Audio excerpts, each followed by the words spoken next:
este numele dumneavoastră? Deci m-ai adus ca să mă întreb, da? Așa bine. Iuliu Fața. Și când eram mic îmi spunea Lică. Lică, fără frică.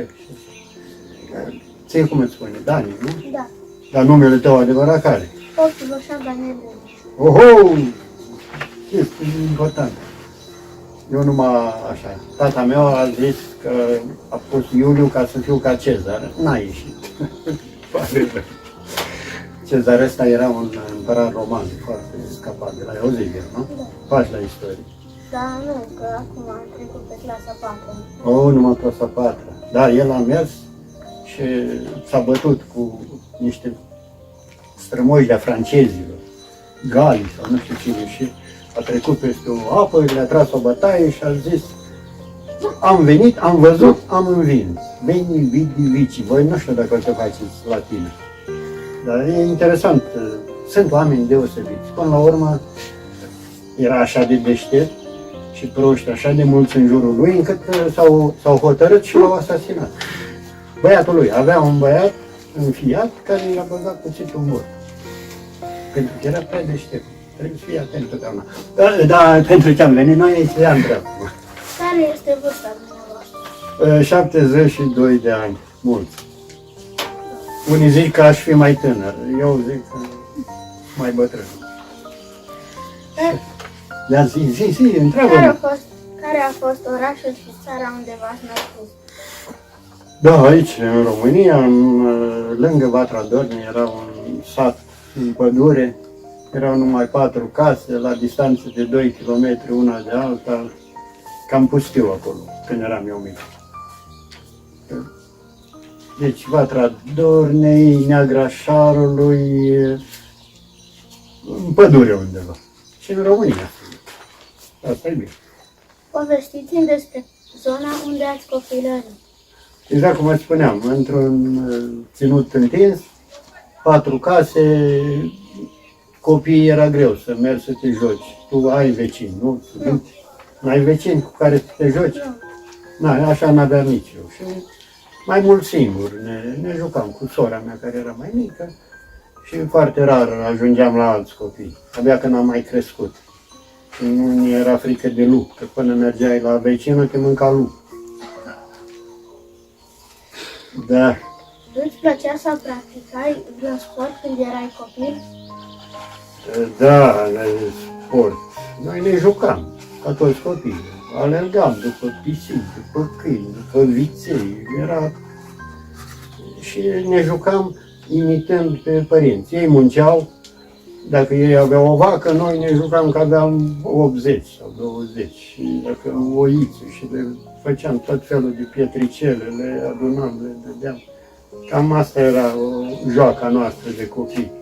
Și după aia mi-au cumpărat cuburi, știi ce sunt alea, niște cuburi așa, care din 10 cuburi făceai o imagine a unei vaci.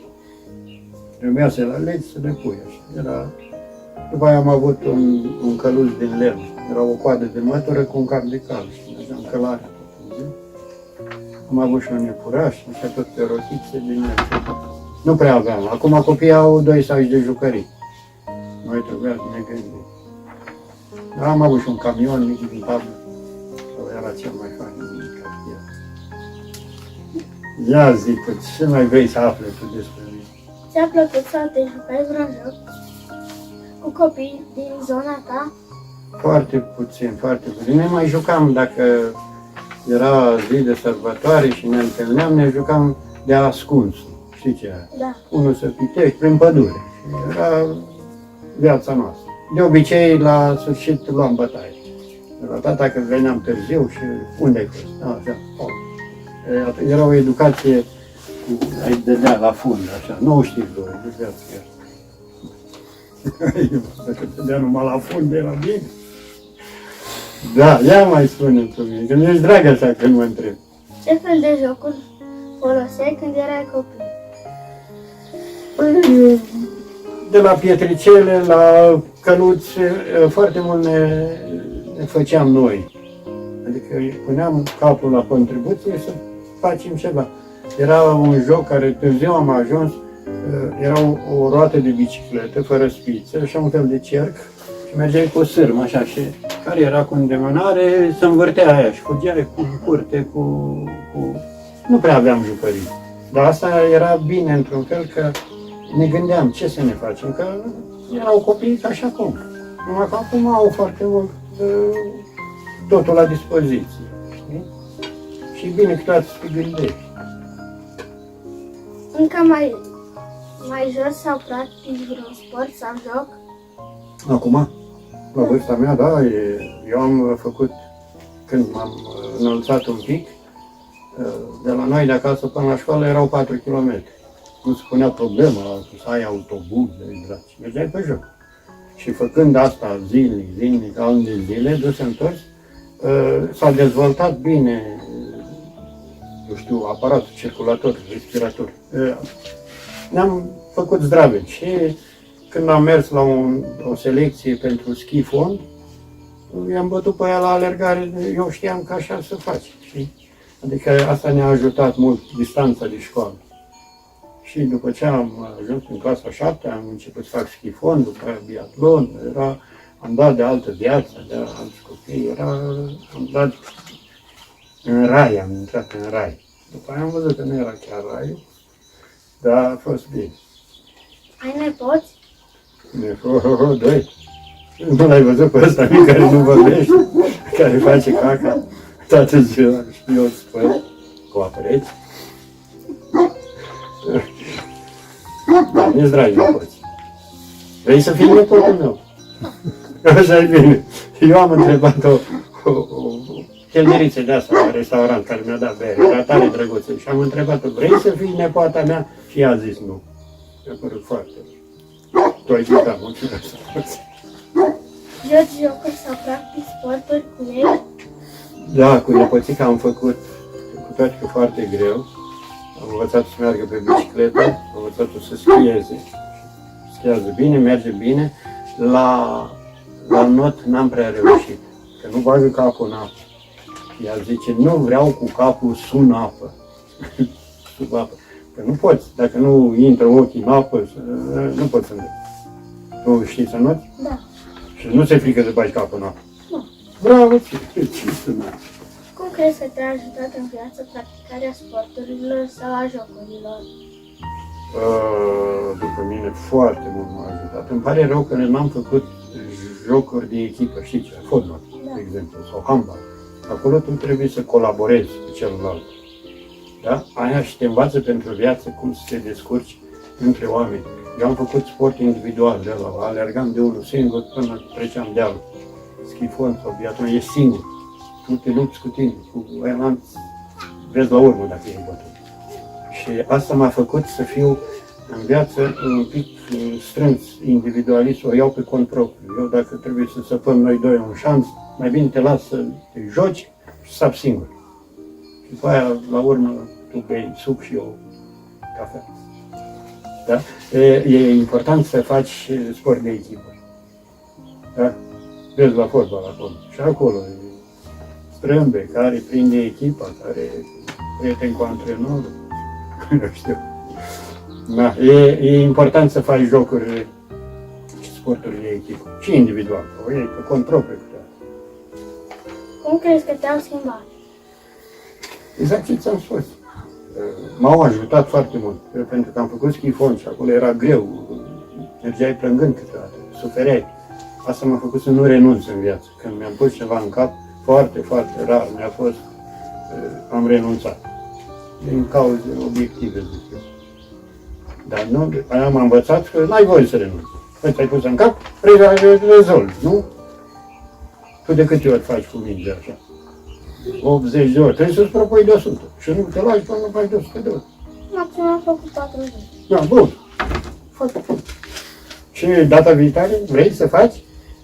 45 ani. Da. Nu am vrut. Competențe?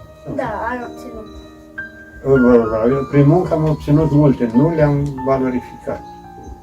Nu știu, ești băiat tânăr, dar de exemplu am învățat foarte mult și am ajuns într-o poziție Și după aia am renunțat. Am atins obiectivul și n-am valorificat munca mea. M-am apucat de altceva, n-am fost constant. Important e când faci ceva, efortul și efectul. Deci la un efort foarte mare trebuie să fie și efectul foarte bun. Adică să ai un profit, o mulțumire sufletească. Înțeleg?